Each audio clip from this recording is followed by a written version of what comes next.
And welcome to Salon TV. I'm Dean Obeidallah, and today, very excited to welcome Nadine Labaki. She's a director, also an actress, but known so much for her directing work. And her new film is not only racking up awards, it's making history, Capernaum. It's a remarkable, moving story. And Nadine, it's so great to chat with you in person. I loved your movie. It was gripping, it was moving. And what a difference from Caramel, your first film, which showed Beirut, the beautiful side of Beirut, with beautiful people. This is like the opposite. So tell people a little bit about Capernaum. Capernaum is the story of a child who sues his parents for bringing him into this world, into this chaos. I'm not going to say world because it's a complete chaos, and without giving him, any means to survive. Mm-hmm. And he's actually suing the whole world by doing this. Symbolically, he's really suing us, the adults, that put him in this situation and that have completely failed him. And so throughout the film, you understand what got him to this point, what got him to stand in front of a judge and say, no more, that's it, you don't have the right to do this to me. And it's really inspired by everything that's going on in the world right now, whether, children are being deprived from their most basic rights. Of course, we're talking about specific situations with children, and unfortunately, with the refugee crisis growing, and the fact that I live in Lebanon, and Lebanon has hosted over 1.5 million refugees. And Lebanon is a very, very small, tiny country. I know. I've been there. So in proportion with its population, it's almost half the population. So Lebanon is almost, hosted the biggest number of refugees.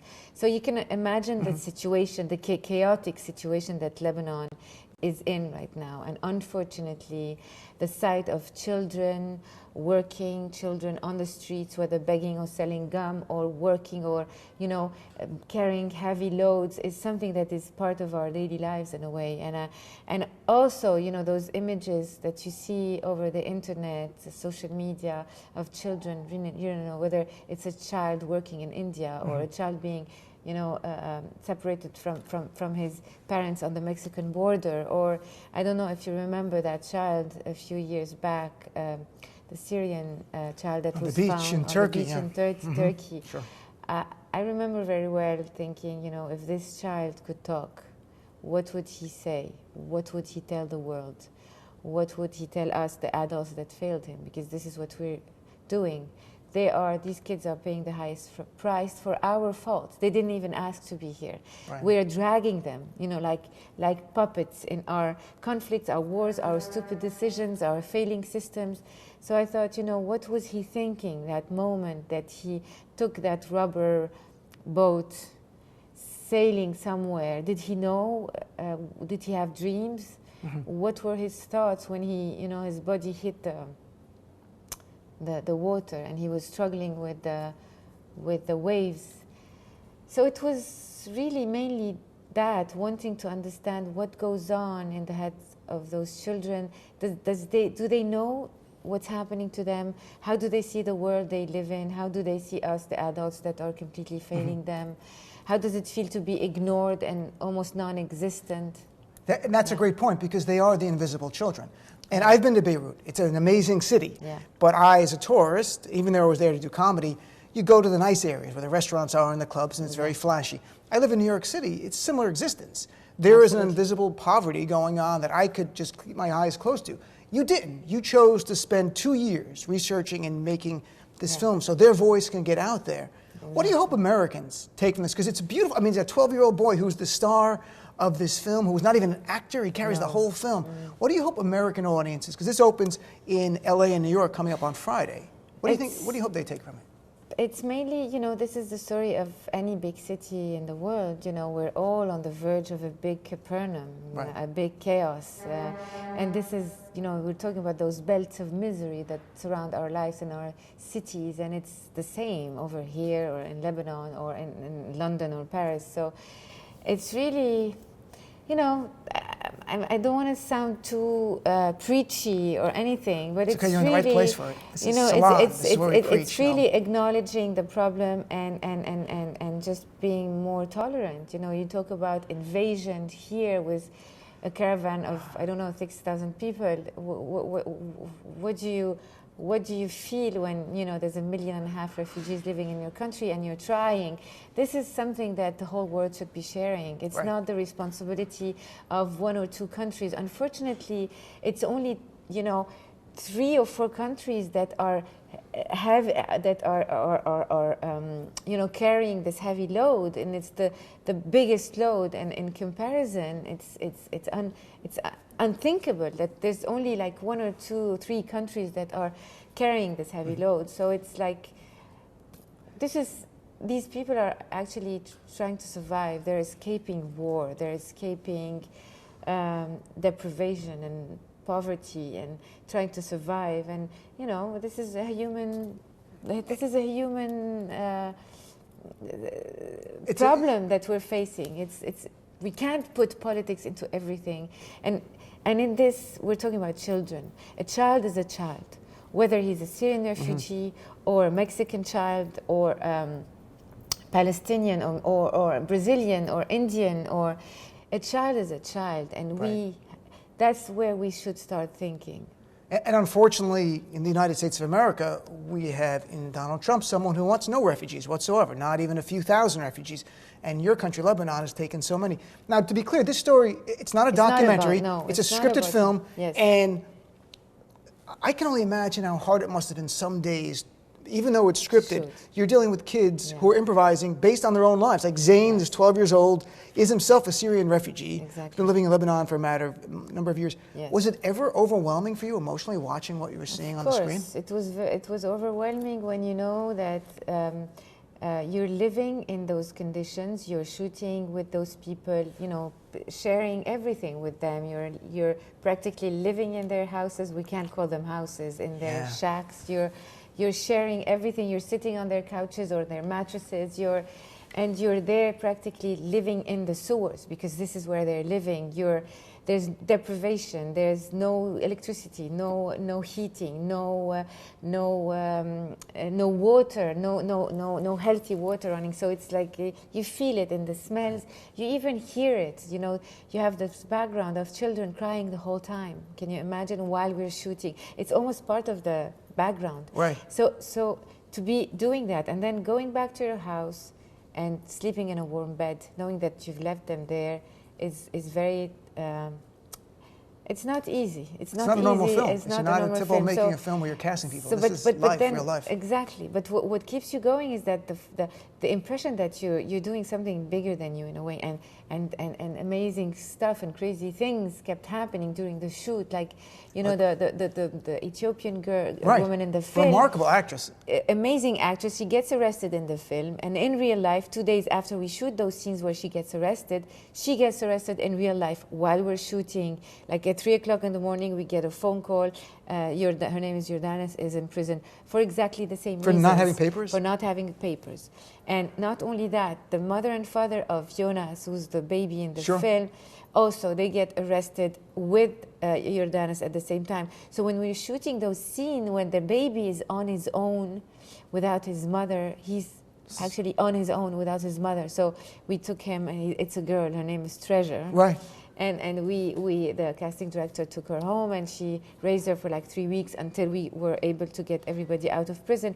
But it was always like this, you know, you feel it's not a film you're shooting, like you're capturing reality all the time. And it gives you the strength, it gives you this faith that you're doing something bigger than you, and keeps you going. I think there are many Americans who, like myself, will be moved by it. Even though I'm of Arab heritage and I've been there, I never saw that part of Beirut. I can only imagine what it must be like for these kids who come from Syria with nothing, fleeing for their lives, not even their parents, making a new life in Lebanon. And it seems Lebanon is being welcoming, and Jordan as well has a huge amount of, and Turkey as well. So now Zayn is the real Zayn. His name is Zayn in the movie. There's an uplifting story for him in real life. What happened to Zayn? Yes. I just want to make just something clear. It's not the story of a Syrian refugee in the film. In the film, you don't know, actually, because symbolically he doesn't have papers. This kid is not registered. He's not declared. So symbolically, he's non-existent in a way. And his real story in real life, you know, Capernaum means chaos and miracles, because it's a village that was cursed by Jesus, and it was a village where Jesus used to do a lot of miracles. So it's a mixture between chaos and miracles. And this is what is actually happening, what was happening during the shoot and what is still happening now. Now Zayn is resettled in Norway with all his family. He's going to school for the first time in his life, and he has a beautiful house overlooking the sea. So there's a complete shift of destiny, and that was a miracle. So in real life, there's this kind of Hollywood ending. But the movie, though, there's not. There's an ending that stays with you. It's almost haunting, of just Zayn smiling. And that shot stays for a long time. Obviously, you made a choice as director to have that shot stay there. What did you hope that would convey? I mean, this is the first time in the film where Zayn is looking at you as a viewer. He's looking at you, smiling at you, telling you, you must look at me. I'm here. You can't be oblivious anymore. Just look at me. And it's the only time in the film where he's making eye contact with you, and he's smiling also. So I think this last shot has a very, very big impact on people, because it does engage in you. It does ignite some kind of, call for action, or in you wanting to do something for this child, because he's looking at you. It's remarkable. What was it like dealing with non-actors, like these kids? Were you ever like, Yalla, come on, Fried, let's go? No. Were they always great? Because I read that you have a 12-hour cut of this film, because you shot for 2 years. You have so much footage. We shot for 6 months. We have 500 hours of footage, 500 hours of footage. You did a 12-hour cut, which I can't imagine what the screen 12 hours. was like. The first cut was 12 hours. Now the film's down to about 2 hours. And it doesn't feel like 2 hours. It's so fast, because you get so invested so quickly in a film, even if people have no connection whatsoever to the Middle East. If they see it's a human story about children just trying to survive, who did nothing wrong, and navigating through people who are from drug dealers to human traffickers, and that's heartbreaking on some level. But so the kids there was never a hard, how did you find Zayn? How did you find the Ethiopian woman? It was very hard. Of course, it was very hard. The casting process took a very long time, and I knew from the start. So we started casting even before we had any money to do anything.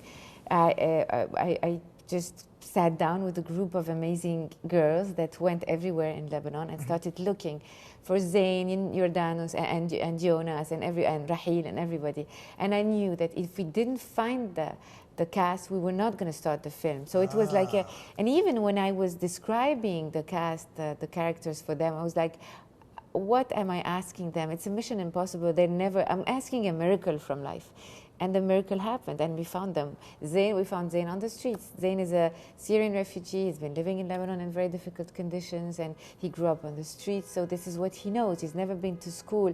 So everything about him tells you that this child has grown up with the violence of the street. He knows what abuse is, he knows what mistreatment is, and he's very strong. He's had to be strong to survive, because he had to really fight every day to exist.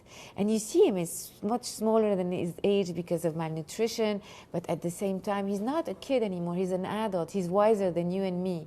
So as soon as we saw him, of course, the casting director saw him, she interviewed him, and when I saw the interview, it was obvious.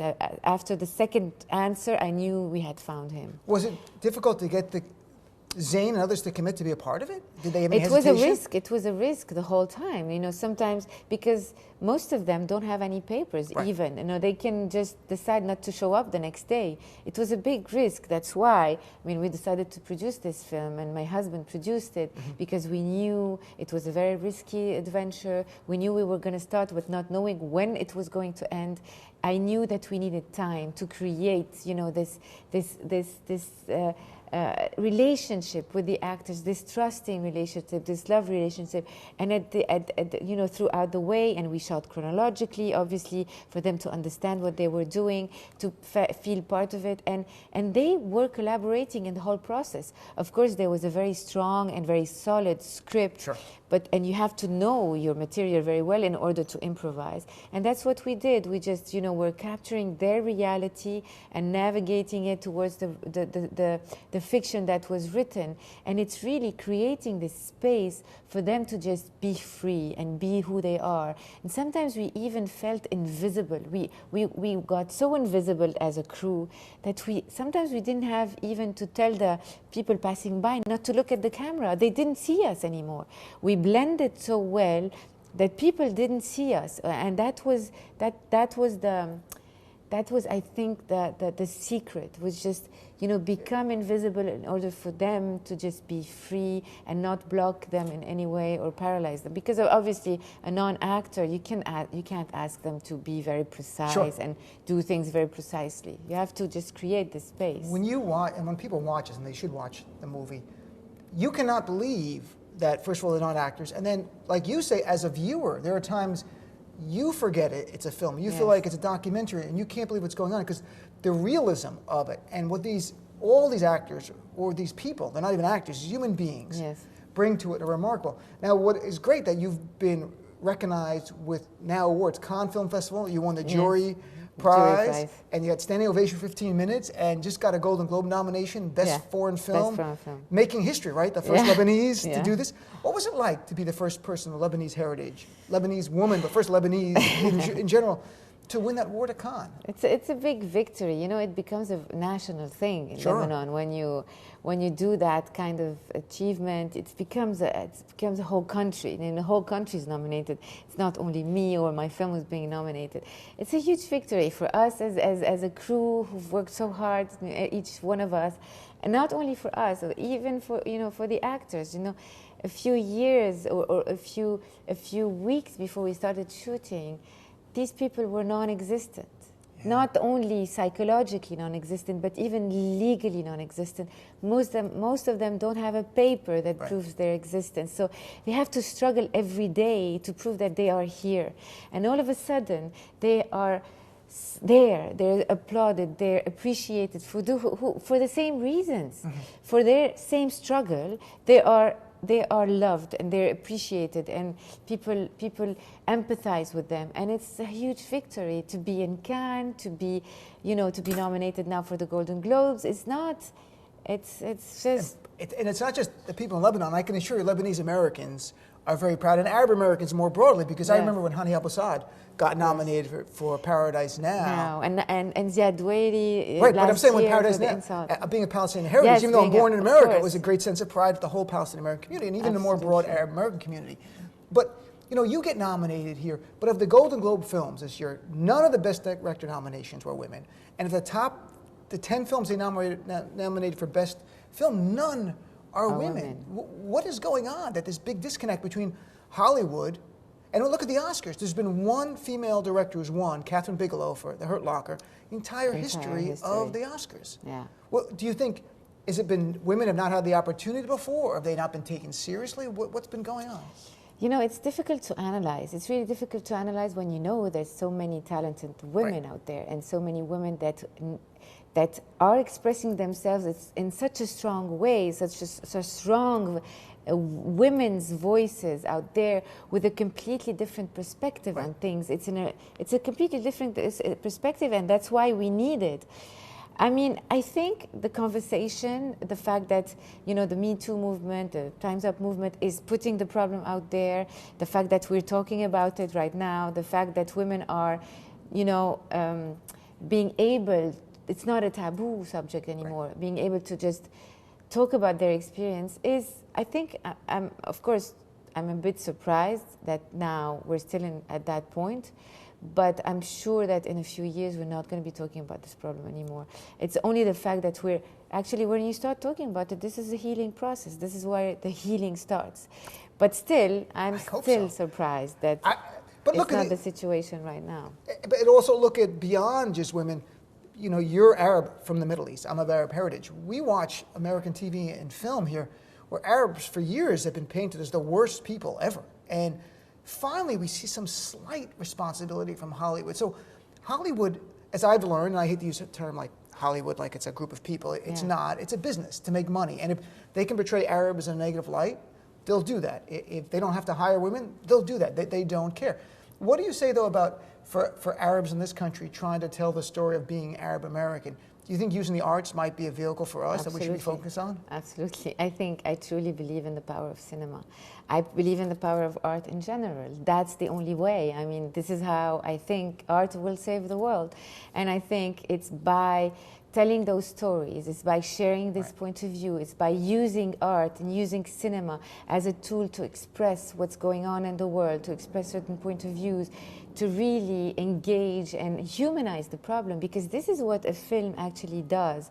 It humanizes the problem. Instead of hearing about it in the news and in news reports and statistics and numbers and figures, you're actually putting a face on the problem. You're watching the struggle of a man, of a woman, of a child, of a family, and you're empathizing and you're understanding the human, the human behavior, human nature. It's really, we're human beings looking at each other and empathizing with each other. It's a completely different, it's more powerful than any political discourse or any political speech than any politician can ever make. I truly believe in that. And I know I'm responsible in a way for this tool that I'm using in my hands, and I want to use it. I want to be able to, because especially when you know that in this case I'm working with people who are sharing the same experience, who in their life are going through the same struggle. So when you know it, when you know that you're watching people who are actually having that same struggle in their real life, you don't come out of the movie theater feeling the same way. You know that you've left them there with their struggle and you want to do something about it. It's not, just another film with, people who are acting and they will be acting or being somebody else in a different film. You know that this is their life. I think it does have a completely different impact on you. And there's no doubt, even just watching the movie Capernaum, you do have empathy for people you've never met, and you get a sense they're not actors, that this is their life. We're seeing some level of their life. So again, Capernaum, Nadine, Mabruk, congratulations on this fabulous movie that this Friday in New York and LA, it opens up, and I hope people will go out and see it. It's challenging, it's moving, it's haunting, it's remarkable. Nadine, nice meeting you in person. Best of luck. I hope you win the Golden Globe. And you do. Thanks, Salon TV. It's like, thanks a lot. No, I'm kidding. All right. Thanks, Nadine. Thanks for tuning in.